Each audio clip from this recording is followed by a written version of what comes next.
Good evening, everyone. Bonjour tout le monde. In the lead up to Budget 2025, New Democrats made it very clear that it needs to address head on the crises facing Canadian families and invest in the programs that Canadians rely on. We have record unemployment, particularly among young people. We have a housing shortage and a cost of living crisis in communities across the country. Our cherished public healthcare system needs to be expanded, not cut. We need better childcare. Since the budget was presented almost 2 weeks ago, we have taken the time to listen to our constituents and to meet with stakeholders.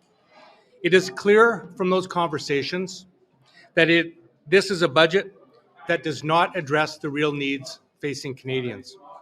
It fails to meet the moment, deliver transformational change, or address the urgent needs facing Canadians.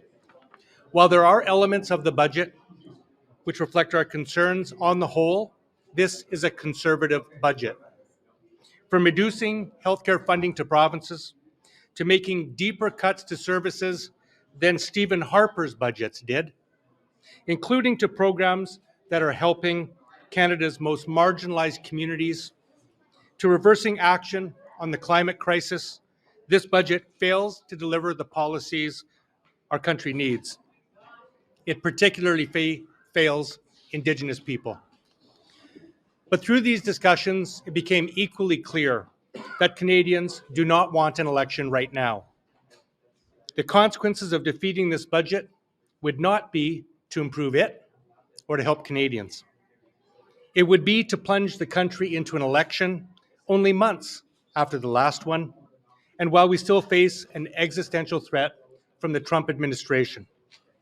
On that basis, we engaged in conversations with the government about improvements that could strengthen the budget and earn our support. At this time, the Liberals have not been willing to make those changes.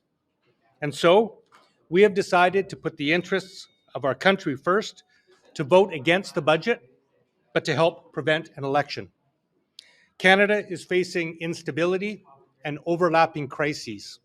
In these challenging times, we must put our country's well-being first above partisan interests. When the next election comes, whenever that may be, Canadians will hold Mark Carney responsible and to account for his record and for the choices that he made in this budget. But today, New Democrats are choosing stability over political games.